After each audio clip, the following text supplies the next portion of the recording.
年社团的账目不错，我们干杯！对。但可惜的是，最近有一批货被差人查到了，而知道这批货的位置的人只有我们几个。有人敢出卖我们社团，我一枪崩了他！吃子弹就便宜他了，要我说就应该用刀慢慢扎，慢慢捅。你说有什么办法能看得出谁是内鬼？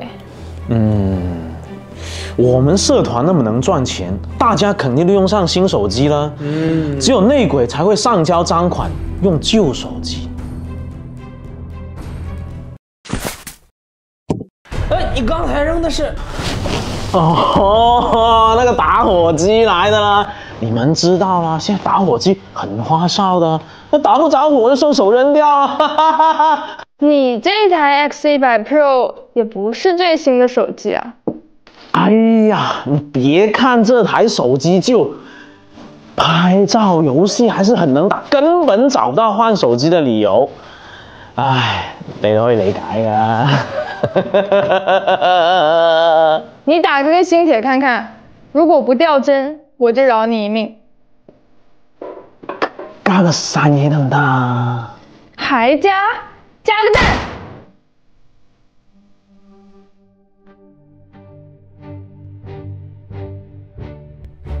科技有温度，吐槽有风度，测评很鬼畜。这里是主观独立，不用放黑丝科技，我是思杰小熊。先问大家一个问题：你手上的手机服役了几年呢？欢迎打在屏幕上。其实手机使用3到5年不会坏，但估计有很多朋友用2年就想换新手机了。原因或许是新机的升级点让你心动，也或许是旧手机随着版本更新优化不够，表现有点卡了，不如之前那么好用。师姐不甘心，当年花5、6千买的旗舰手机，性能拉满，怎么可以用2、3年就萎了呢？今天我们找来了小米14 Pro、OPPO Find X7、vivo X100 Pro 和荣耀 Magic 6 Pro 这4台23年的高性能旗舰机，重新测一遍性能，看看谁家的手机经过岁月的洗礼，还能纵享丝滑，越用越流畅。旧手机的表现，说不定也能给准备买新手机的朋友提供参考。感兴趣的朋友不妨看看这期23年旗舰机的性能特别篇。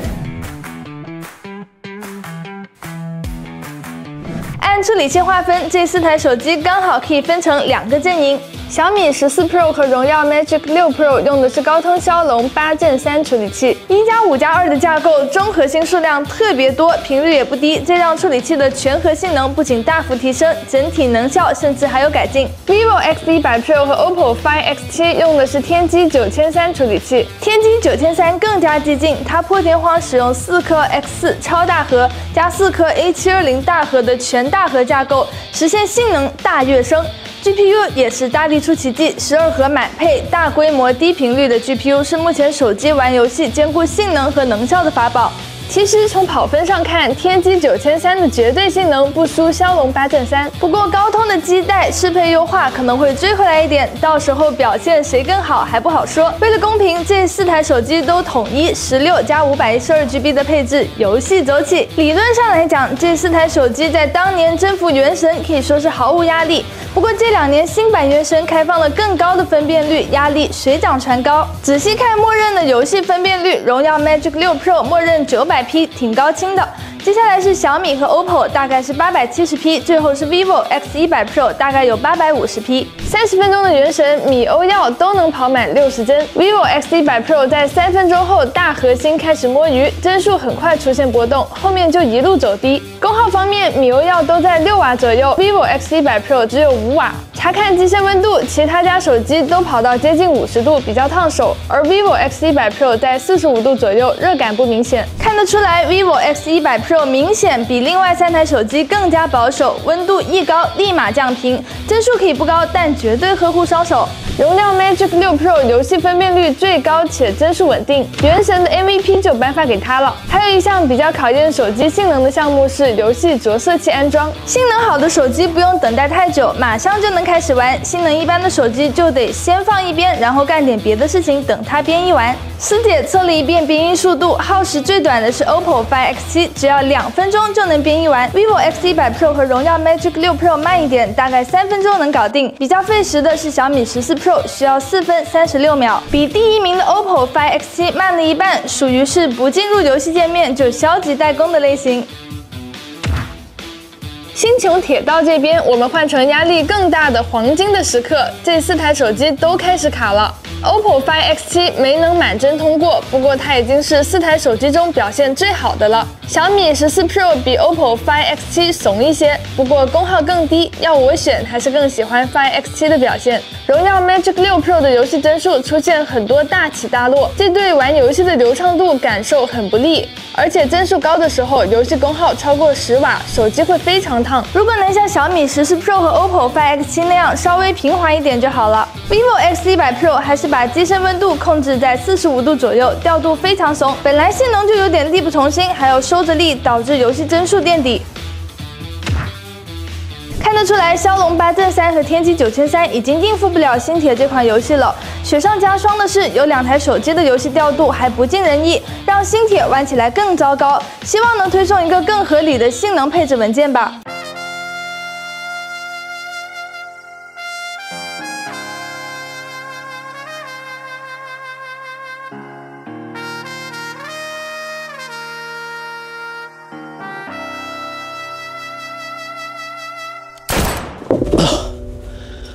我苦练1昆仑的拔枪术，你居然比我还快！小伙子，延时太高是吃不了鸡的。接下来是吃鸡环节，相信玩游戏的朋友都会关注触控延迟，延迟越低，点击屏幕就能更快触发开枪的动作，刚枪的时候就更有优势。这个延迟既和屏幕、触控 IC 等硬件相关，又和系统处理的延迟有关。